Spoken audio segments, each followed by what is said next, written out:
Кингстайл арнасына қош келдіңіз. Бүгін біз өзекті тақырыпта Палестина мен Израиль арасындағы қарым-қатынастағы дағдарысты талқылаймыз. Пікірлердің екіге бөлінетінін және көпшілігі жауап іздейтінін мойындаған жөн. Дегенмен кімдікі дұрыс, кімдікі бұрыс деп баға бермейміз. Мұны бір Құдайға қалдырайық, өйткені ол бәрін біледі және ол үкім етеді. Ал біз өзімізге тиесілі болған және қолымыздан келетін іспен айналысайық. Зұлымдықты зұлымдықпен жеңу мүмкін емес екенін бәріміз жақсы түсінеміз. Бұл жерде Махатма Гандидің көзге көз немесе қанға қан принципі бүкіл әлемді соқыр етеді деген сөзі еске түседі. Ашудан туындаған кез келген әрекет агрессия мен жойылудың шексіз шеңберін ғана тудырады. Бірақ біз не істей аламыз? Біз дамуға, өзін-өзі дамытуға ұмтылған жеке тұлғалар қауымы ретінде өзімізді айыптау мен сынға таптамай, керісінше әрекет етуіміз керек.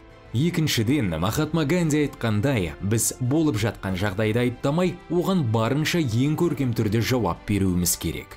Бірақ мұны қалай жасауға болады? Мұндай сұмдыққа қалай жақсы жауап беруге болады? Ұлы тұлғаларды, олардың сөздерін еске алайық. Мартин Лютер Кинг: қараңғылықты қуып жібере алмайды, тек қана жарық оны жүзеге асыра алады деген. Бұл сөздер дағдарыс кезінде жарық пен бейбітшілікке ұмтылу керектігін еске алады. Дегенмен мұны қалай істей аламыз? Бірнеше негізгі қадамдарды қарастырайық. Бірінші, білім және түсінік. Білім, күш. Мұны айтқан Фрэнсис Бэкон еді, және оның дұрыстығында күмән жоқ. Бейбіт шешімдерді табу үшін қақтығыстардың себептері мен салдарын түсіну маңызды. Сондықтан осы күрделі жағдайдың фактілері, контексті және тарихы туралы білім алып өзгелерімен бөлісіңіз. Екінші, есеп айырысуды белсенді қолдау. Бейбітшілік соғыстың жоқтығы емес, ол әділдіктің болуы. Джулия Уорд Холл сөзі. Қақтығысты бейбіт жолмен шешуге күш салуға қолдау көрсету және қатысу өте маңызды.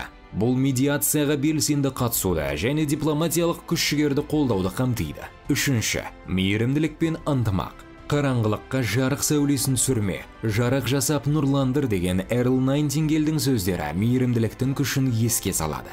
Мұқтаждарға көмектесіп, қақтығыстың салдарынан зардап шеккендермен ынтымақ танытыңыз. Төртінші, білім және шабыт. Білім әлемді өзгерту үшін қолдануға болатын ең күшті қару. Нельсон Мандела ағартушылық пен білім өзгерістерді шабыттандыра алатынын дұрыс атап өтті. Басқаларды әрекет етуге шабыттандыру үшін біліміңіз бен ақпаратыңызбен бөлісіңіз. Қорытындылай келе, біздің әрқайсымыз әлемді жақсартуға және қақтығыстарды жеңуге өз үлесімізді қосуға қабілетті екенімізді айтқымыз келеді. Жарық пен бейбітшілікке бірге ұмтылайық. Өзін-өзі дамыту және үйлесімді қоғам құру жолдары туралы көбірек ақпарат алу үшін арнамызға жазылыңыз. Біз бірге әлемді жақсы жаққа өзгерте аламыз. Қолдау көрсеткеніңізге рахмет.